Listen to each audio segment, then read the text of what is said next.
Paul Spark, what is going on, man? I am excited to have you on the show today. We don't do many interviews anymore, but I've always liked what you talked about online. I've never met you in person. And I think we got a lot of the same values in business. And I just felt like it would be a good time to connect. And we might as well have our 10 million listeners get to enjoy this conversation, you know? I love it. No, it's a lot of mutual respect. I agree. I always enjoy what you have to share. And as we were just saying before we hit record, thanks for making the first move because it's always You're welcome. with like-minded business owners. So yeah. That's right. So you're calling out of Denver, Colorado, right?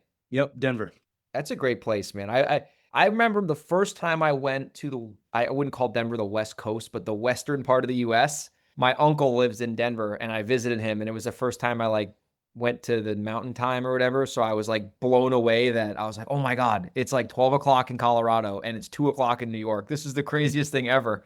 And I'm like, this is a cool city. So No, it's that's a great great. place to live. Did you grow up there? I did not. Nobody grows up in Colorado. I'm joking, obviously, but Colorado is such a great place because so many people want to be here. Yeah. Um, I grew up in Atlanta, went to college at Clemson in South Carolina. Oh, right on, dude. Good football. Yeah. Yeah, Yeah. good football. They're not so good this year, but Yeah. Yeah, it's true. it's funny because like I got an engineering degree, and in college I did something called what's called a co-op. So basically, you like go and work for a company, go to school for a semester, work for a semester for them, back and forth. I worked for about a year and a half while I was in school to kind of pay for my college. And I'm glad I did that because I realized like I did not want to be an engineer. And so, I was that kid that was like, you know what, I'm moving west, man. I packed up my car, graduated college, moved out to Colorado. This was 2012. And just like everybody else who moves to Colorado, they did the exact same thing. So nobody's from here, but everybody just, wants to make friends and wants to do all the fun things that are in Colorado. So no, I love it. It's home for me now. I can't imagine leaving. That's awesome. So how did you end up getting into because obviously you're from Atlanta, you got an engineering background. I would maybe guess you're 35, 36 at the most. 35, yeah. Yeah, you're not that old from a real estate standpoint. How did you end up getting into the flipping business in Colorado? Like obviously you moved there, but how did you end up getting into real estate? Well, like I said, I didn't want to be an engineer. Like I just did not like the idea of sitting in an office all day or manufacturing plant or whatever was kind of on Yeah. the path for me. And so I got into sales. And so I was doing engineering sales, from the time I was 22 to, 29, 30. I was on a plane every single week covering the West Coast. Did that for 4 years. It was Colorado, Utah, Idaho, Seattle. I was up there quite a bit, Yeah. California. We were selling back then, we called it machine learning. Now they call it AI. And we were selling this kind of technology. It was used in manufacturing. So I got, a lot of experience selling to all different types of companies, B2B type stuff, right? Yeah. Got recruited by the competitor to try to take that tech and sell it into the airline and baggage handling space. Like what I was handed was the entire country. So I was working with United Airlines and Southwest Airlines and Chicago O'Hare. And yeah, so we were like trying to solve the problem in baggage handling of like, how do you move these bags?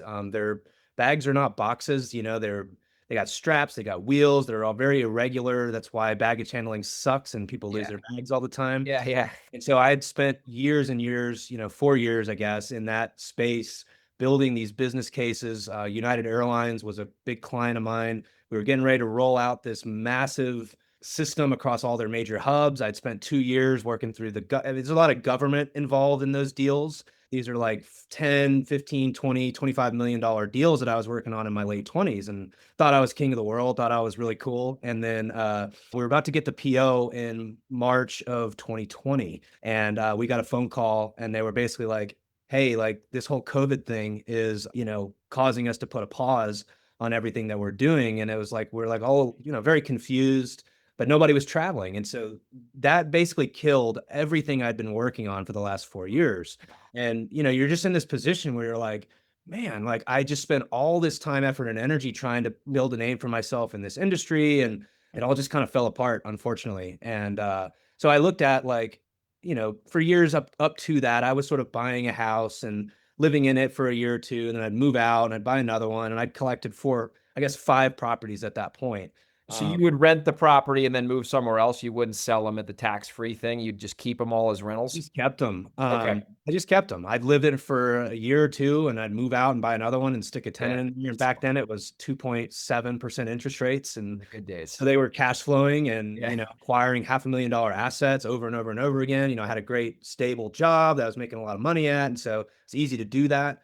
But when 2020 hit, it was like, man, this is kind of I don't know, I want to say it's probably one of the best things that ever happened to me. Cause at the time it felt like, the world was falling down around me. But it ended up being kind of the best thing that ever happened to me because that was the catalyst to be like, all right, let's go figure out this real estate thing. Yeah. Like everybody else, you listen to Bigger Pockets, you read all the books, and you're like, there's something to this whole financial freedom thing. Not quite as easy as it sounds, I Yeah. learned. But yeah, I sort of took off from there. And like a lot of investors, you go and you try a bunch of stuff. I did the Airbnb thing, I wholesaled for a long time. Flipped houses. I did, all sorts of stuff and just sort of found my path from there and got into flipping, mostly because I got so freaking tired of how shitty contractors can be. And I started looking at this as like, boy, I could do this better than these guys. My engineering background, construction, it's like the square goes in the square hole, man. It's not that hard. Yeah. And so, what started as a flipping business has kind of evolved from there into a full-blown construction company. And that's, absolutely what I think we're going to talk about today is like how we think about approaching real estate investing. Because we were at such a time in the market there in 2021, 2022, 20, even into 2023, where it's like you just couldn't miss like No. It was market impossible. You could conditions. buy a deal from a wholesaler and pay more than you needed to and still make out because the market went up. It was insane. It was insane. And so like I think that created a false sense of real estate investing being this just holy grail of like it's like as many deals as I possibly can do, I want to try to do. And I'm not saying actually that wasn't a strategy that worked. It did work. That's Yeah. why we see all these, scale your brains out messages from everybody, right? And those conditions under which that messaging was kind of like pushed out to people, it was true, but it was more of a function, I think, of the market conditions than like sound business practice. And so, yeah, I've made some shifts towards, instead of trying to do volume, which we also know comes with a ton of brain damage. I mean, Nightmare. it's doable, but like Yeah. there's trade-offs to it. And Oh, so yeah. now my strategy is to, to do great deals, but just do less of them. Yeah, go for the fat spreads and maximizing, upside value versus just turning and burning and, having like a factory essentially. And that's what a lot of people try. That's where I see a lot of, and I think I hit you up after you commented on one of my videos because I was making one of these podcasts about why the business is really tough to scale. And I like walk through the reality of it that I don't really hear people talking about. And it's the seller profile is super unpredictable. You're dealing with sometimes the worst of the worst people, and that's how you're getting your inventory. The business doesn't have a lot of intrinsic value behind it. Like there's not a lot of like you're not selling your flipping company for a huge multiple. But like it was like really hard to scale for those reasons, mainly the seller. Cause like you got the biggest thing that I've noticed is like when I started this business 10 years ago, you could spend $1,000 on mail and get one or two deals. And it was like, you're getting 10x on your money if you sucked. And if you were good, you're getting 50. It was like, it made no sense. If you were doing direct to seller marketing, you had an advantage.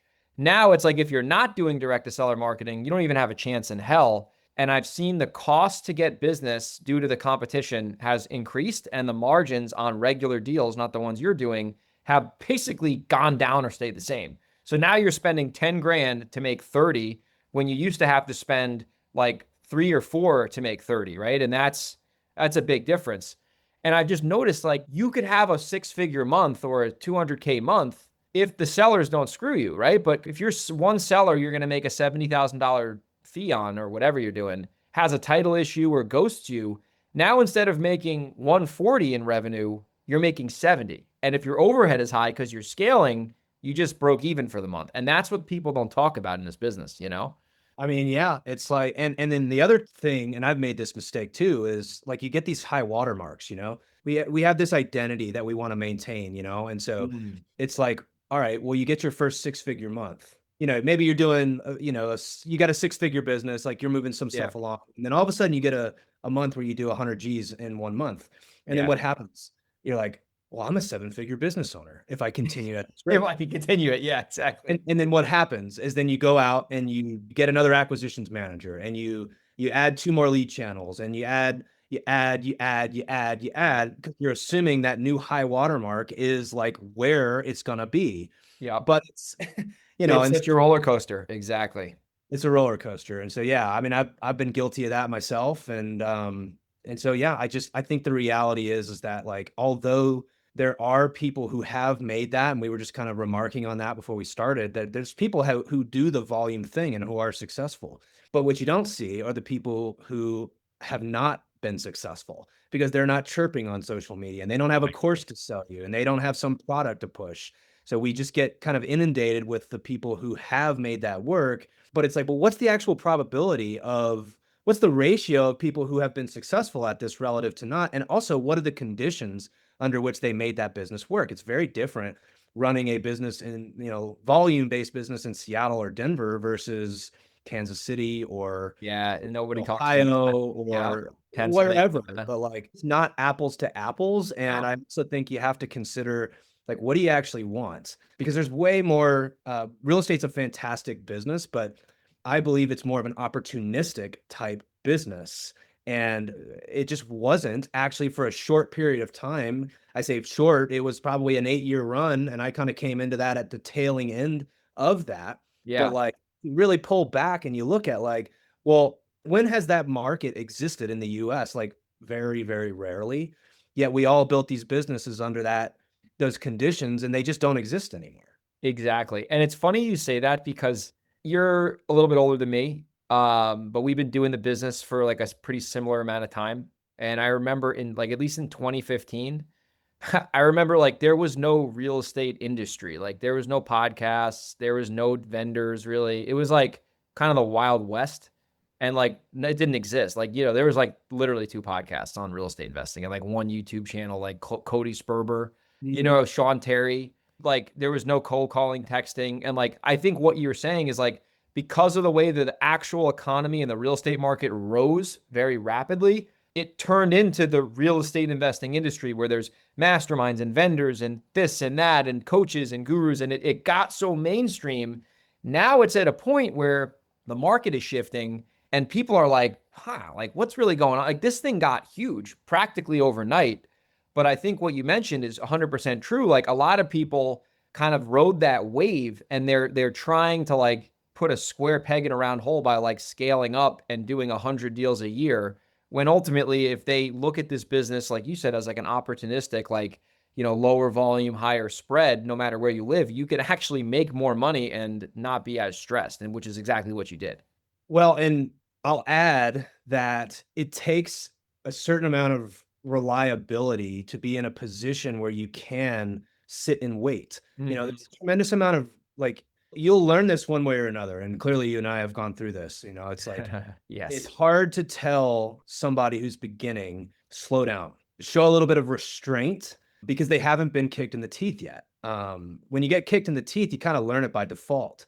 But it's also really challenging to have restraint if you don't have any sort of reliability going on in your life. And so, there's a framework that I talk a lot about and probably over talk about, but it's just such a big part of how I approach business. And it's something I refer to as the barbell strategy. And this idea is like when you think about a barbell, well, you don't load weight in the middle of a bar, right? Like you load it on one side or the other. And so I refer to these different sides. One side is reliability. The other side, let's just call them home run deals. I call them asymmetric bets. I Bets love that. ton Yeah. of upside on them, and the downside is fairly low.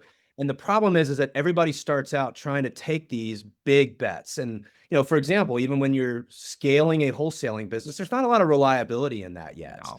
So it's all big bets on big upside, and because that's how we're hardwired as humans in general. We're hardwired towards more and like how can I make more money? But you are a very dangerous investor when you don't need to do any deals. So it's like, well, how do you get to that point? Well, some people do it with rentals. Some people do it with coaching businesses. They have some reliable cash flow and stuff like Yeah. that. I'm a firm believer in let's just call it a service-based business. And so that's really how my business started to evolve was like, back in 2022, we started getting all these people that, because this is a relationship business, right? And all these people that knew me and they saw our products and they're like, hey, I see you flip this house. Like, could you do my kitchen? Could you renovate my bathroom? Could you renovate my basement? And at first I was like, well, that's not what I do. Like Yeah, like I'm a developer. Yeah. I want to swing for the fences, man, And it's like, well, what we found out was that as that business grew, we did $500,000 in 2023 in that side. We did $1 million in 2024. This year, we're going to do 3 million in that business. You know what I Like the love about flipping that? or the construction business? The construction business. Wow, that's awesome. You know what I love about that business? Zero risk. Zero risk. Straight When I, up. Client when pays I for everything. Client pays for everything, and it's a service, means it's fee based. It means like it's very predictable. It's forecastable. I can look out and I can project cash flows. I can see how much money's coming in. But most importantly, what it does is it gives me the reliability that I need so that I don't have to do any deals if I didn't want to That's or huge. available. And so that was by far the most impactful framework and shift in my life and my business was like, if you want to have a balanced barbell where you can take big swings, because frankly, I've got some deals right now that are just not going very well. We're not getting the values on the other side that we thought, and we spent too much money and on it took too long, on and on. It's stuff that happens when you do these projects, right? But guess what? Like I still have this reliable business that's spitting out 15% margins on that type of revenue. And so, I can take these swings and even if I strike out, like we still have this reliability on the other side. And it just, again, it puts you in a position where you're a very dangerous investor. But when you have to do deals to keep that business running, where you're kind of like, you don't have a lot of options, you have a ton of risk and it's a ton of effort. And, you You don't know, make good decisions. Yep, and then your biases start kicking in, right? Where you're like, Exactly. "Oh, I'm behind. Now I got to catch up." So you Yep. start like making these moves, which, again, can sometimes work out, it sometimes doesn't.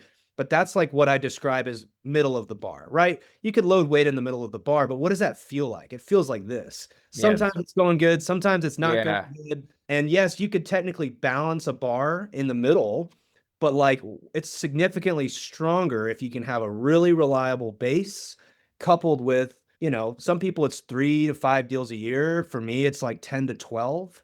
I'm cherry picking those great houses in those great neighborhoods, and I can sit and wait.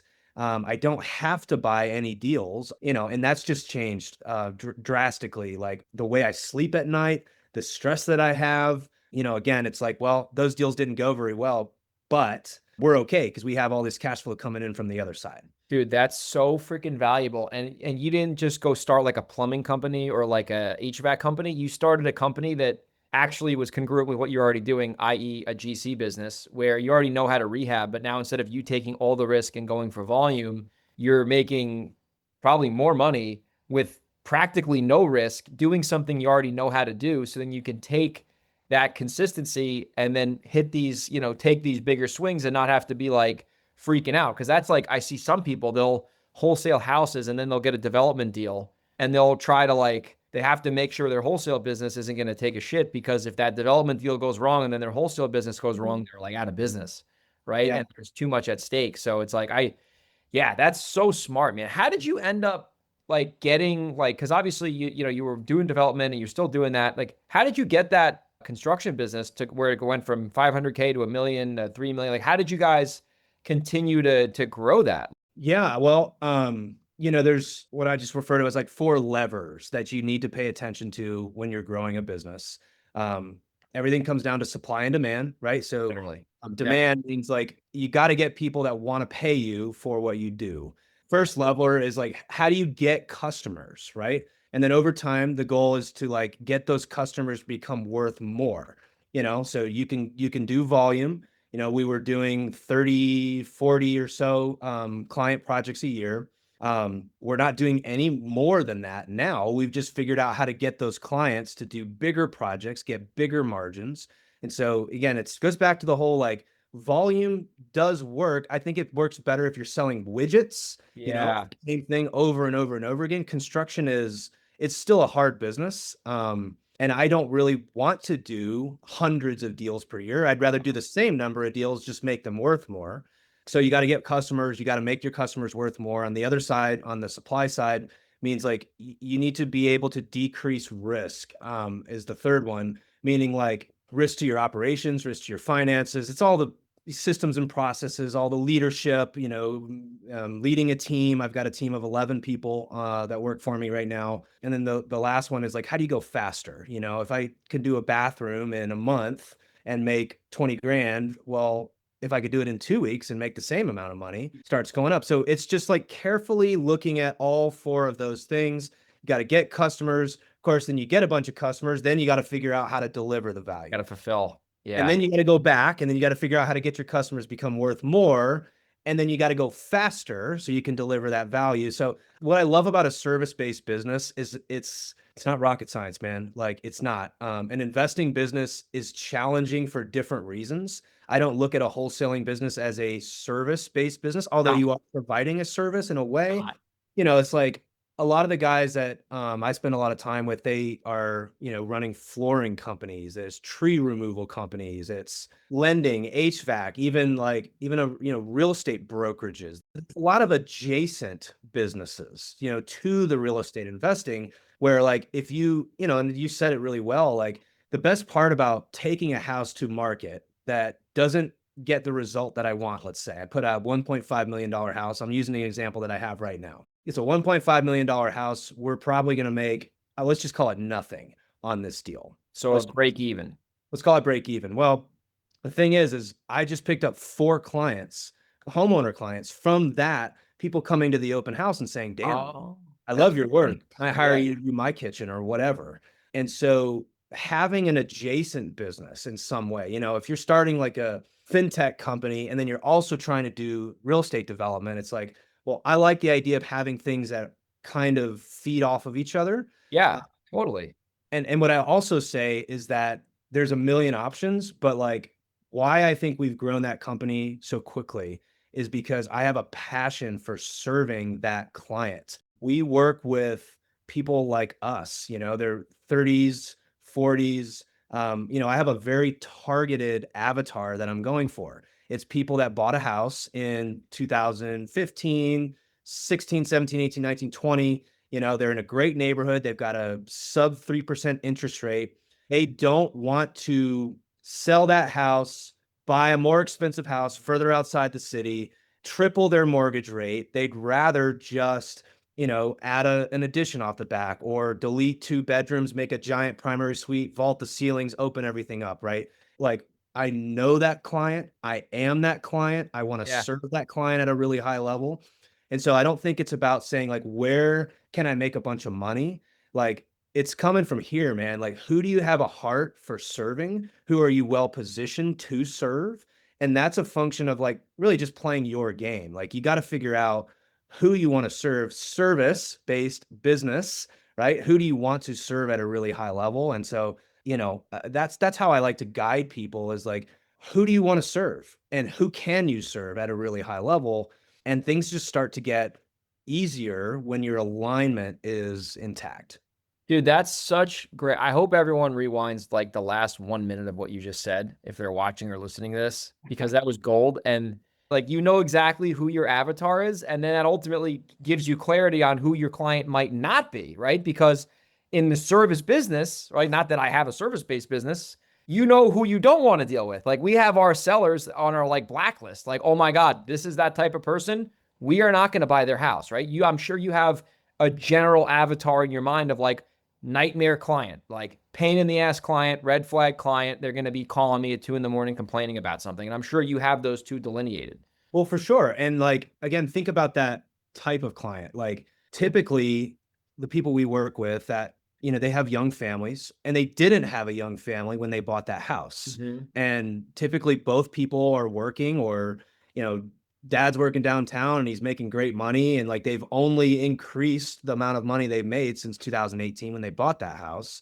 So they're sitting on a ton of equity. They've now saved up a ton of money because they have been not buying houses for the last 6 years or Yep. whatever. And so, it's a profile of person. That's kind of what I didn't like about the wholesaling space was I came from, B2B. Like I was sitting at conference tables with vice presidents and directors, and we were working on deals with numbers, and it's not as emotional. And what I found was when I was working with, distressed sellers, it's like, well, I wondered why I was so stressed out all the time. It's like because Jerry Springer live, baby, every you're day. just, yeah, it is, man. And, again, some people have a passion for serving that particular type of person and great, like lean into it. I just personally didn't. I prefer to work with people who want to write checks to solve problems that they have. I prefer to work with more professional people, people who want a certain level of quality and a customer experience. And so, yeah, the decisions that we make inside of our business are all designed around how do we serve the client that we want to work with at the highest level. And so, like I said, I don't think it's rocket science, but I also think it's, giving yourself permission to lean into who you really want to serve. Business does get a lot easier when you're passionate about the people that you're serving. With some exceptions, I know a lot of people who don't have passion for what they're doing and still run very successful businesses. That's just not the path I chose to take. Dude, that's freaking awesome. So, man, I love this conversation. It's making so much sense. This is going to be a popular show because people are just going to keep sharing it and shit. So let's actually transition now into because you did a really good job setting the stage for like how you can have a real estate business where you don't need to do deals and you can, just cherry pick the best ones. So let's actually transition over to, your market, which is Denver, which is, a pretty expensive area from what I can see. I haven't spent that much time there.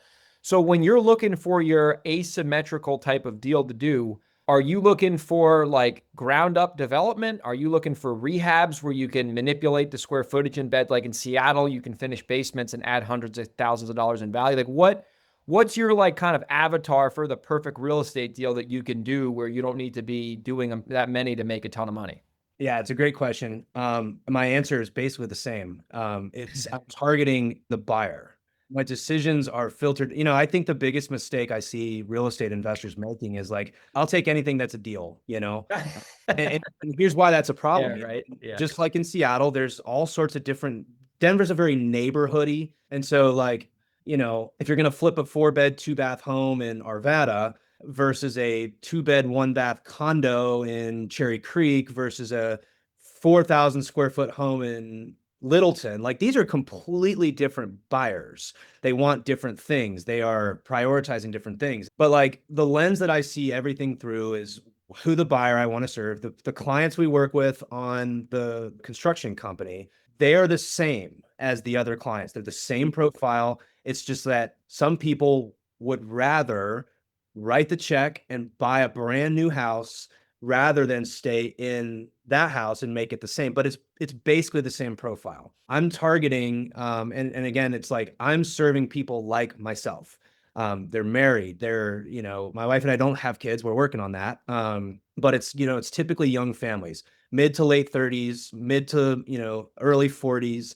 And they want to be in certain areas. They're looking for certain things. Like most of the buyers that we know are not looking for anything less than 2,000 square foot. They need a minimum of 4-bed, 3-bath. They want to be in certain neighborhoods. They want to have certain lot sizes. So, when I'm looking for deals, I'm looking at how do I serve the clients that I want to serve. That guides all of my decision making, and what I do in business is like it's just comes back to servant leadership, man. Like, who do you want to serve? You can't serve everybody. I don't typically serve the 60-year-old couple that's trying to downsize. They want different things. They want different things. And I don't serve the first-time home buyer because they want different things. Although I could do that, it makes it significantly more challenging for me to find these asymmetric bets. Because you're looking for too many things. It's sort of that idea of like, if you've ever bought a car, and you're trying to buy a red Toyota Tundra, it's like all of a sudden you see red Toyota They're Tundras. all over the place. You go, what the You hell? see them all over the place. And so, that's very different if you're considering like, I don't really care what color truck and what kind of truck, whatever. I So buy anywhere where there's a deal. That's what yeah. it's dumb. I mean, and it works in certain circumstances, but it's just not the path I've chosen. So yeah, how I choose my deals, like I've got 5 deals within a mile 5 flips within a mile of each other in Applewood. It's a neighborhood that's like in between Denver and Golden. Golden's like push up against the mountains. And so, people that live in Colorado, what do they want? They want to be able to get into the city if they need to. Not Yep. everybody's going into downtown, much like Seattle. It's kind of just changed, right? Close to Yeah. the mountains, they want to have access. And it's like, if me and my friends, because my wife and I are moving into that neighborhood too, it's like, if I want to be there, other people like me also want to be there. And so, yeah, in general, I look for great houses in great neighborhoods, That's the way to go. So obviously the location is key, and you're going after your same avatar you would with the construction. Are you looking for, like, when it comes to like the actual real estate part, are you looking to add the most value, like from the rehab, I guess, or the development with, like, I don't know if DADUs are a thing out there. I'm not sure. Like, for example, where I live right now, like my neighborhood, depending on what street you're on, you can buy a house for $1 million and knock it down and build a $3.5–4 million house. So like you could pay a seller market value for their current structure and still make money developing it, depending on the lot. Well, let me tell you maybe about some of the deals that I have. So in general, I'm buying, so we've got 7 flips going right now, typically buying in the 600s, 700s, 800s. We're putting kind of at a minimum 250 up to half a million. Sometimes we are doing additions. I don't do a lot of additions. It's mostly functionality, because a lot of these homes were built in the 60s and the Mm. 70s, and they just don't function the way people want them now. Yeah. People now want, vaulted ceilings. They want big primary suites. I'm not going to buy a $1.2 million house that has a single vanity. I'm not going to trip over my wife fighting for space in the bathroom anymore. Not going to do it. Like we did that in our last house. That's why we're paying $1.3 million for a new house. So I don't have to do that anymore. Yeah, literally. We do a lot of basement dig outs. And so, What's Denver, that? they built a lot of houses that have a 6'8" ceiling in the basement. And so I'll go in and I'll dig that basement down to make it an 8-foot tall ceiling, because otherwise that square footage in the basement is just not usable. I'm 6'2", man. If I walk into that basement and I've You're like there's ducking. You look like your buddy the elf in that movie. exactly. So we do a lot of functional changes to the houses. We are moving walls. We are expanding bathrooms. We're adding bathrooms. We're doing stuff like that on our flips. I've also got what we call pop top. I don't know if you guys are Oh familiar. yeah, those are huge in Jersey. So, that one of the premier neighborhoods in Denver is called Washington Park. So this is one block off the park. It was a 1,400 square foot house, 1,000 up, 400 in the basement. We, did a big addition off the back, a second story on top, dug the basement out, made the basement much bigger, going to go from 1,400 to like 3,600 square foot. Oh, that's huge. Yeah, Damn. so bought that for around 800, just a little over 800. We're gonna put like 800 into it, but You're sell it at 2.1, 2.2. So yeah. yeah, we got the pop top, and then I'm starting a new construction duplex. I'm waiting on Denver to give me my permits. And actually, I need to get one of these houses sold so I can get some cash back to fund that deal. But that's going to be a ground up duplex. Again, back to the neighborhoods. Like there's a strip in Denver called Tennyson, in Berkeley neighborhood, and it's got bars and restaurants. It's kind of where you go after you're in your 20s. You kind of move your way out, and you get into these types of spots. And so this one's one block off of that as well. It'll be a duplex, 1.5 million per side, so a $3 million total exit. But it's Yeah. location, location, location. Fit for the couple that wants to be a little further out from Denver proper, Yeah. still wants to be walking distance to certain things. And so I have a theme of buying these types of projects one block off of something, that people want to be at. You're not right on it. You're one block off, so it's easy to walk. But it goes back to, well, who's buying that? Who's paying $1.5 million for a duplex? And again, I looked at that through the lens of like, my wife and I were considering buying one of those, mostly because Yeah. I don't like dealing with yard work, and she wants me to do all the yard work. And I'm like, well, I'm not doing it. So we looked at a product like that. And again, it just goes back to who is buying that. That's awesome, man. And I just think the way that you explained everything on like how you're able to do these deals with big upside and limited downside because of the other service-based businesses, based upon the right business philosophy. So you did a really good job kind of painting the picture for us, Paul. I mean, I could talk to you for 4 hours, brother. Before we get going here, as we wrap the show up, you have something called the club. if I'm not mistaken. Can you just kind of share what that is and who you serve in that community? Absolutely, man. I think what's at least helped me become successful is thinking in the right orientation. There's a million different ways to make money in real estate, right? Let's just call them tactics. Yeah. You can wholesale, you can do seller finance, you can develop. Like there's an infinite number of strategies and tactics. But I think building a business has a lot more to do with designing the systems and designing the infrastructure of that business to be successful long term, regardless of when the tactics change and how these things shift and move. And so what we do in this group is it's a group for seven-figure business owners. Most of the folks who we attract are running some level of a high level real estate business or a high level service based business. Back to the barbell, they either have one side or the other really well, and we focus on how to give people the frameworks and the principles for building these good businesses. And I think the barbell strategy is like one of the anchors for how we think. How do you become a great real estate investor? You put yourself in a position where you can opt in as opposed to having to opt out. And so what the club is it's a group of seven-figure business owners that are trying to design great businesses so that we can use these businesses to get closer to the life that we want, to get closer to the people we want to serve. And so, again, what we do in the club is we talk about all these different frameworks for building great businesses, in a room with people that are also trying to do the same thing. It's more of a mastermind than it is a coaching group. I don't really like that term. Frankly, as we were talking, it's like this is a group for people that are playing at a high level that want to get in a room with other people that are playing at a high level and talk about the things that make us successful rather than the tactics that are constantly changing Yeah. inside the business. So, Totally. How do they check the club out if they're interested? go to our website. It's called theclubteam.com. We're a team. Business is a team sport. And you can go there and you can read all about what we do. I've got a bunch of free, if you like the barbell strategy and you're interested in stuff like this or other frameworks, we try to publish as much free information as we can so that hopefully somebody can just take this and go apply it. I think the value of what we do is creating a space where we're talking about it in a very diverse group of real estate entrepreneurs. We have guys who are running, tree removal businesses, and guy who just sold a $25 million plumbing company, and insurance and lending, and it's a very diverse group.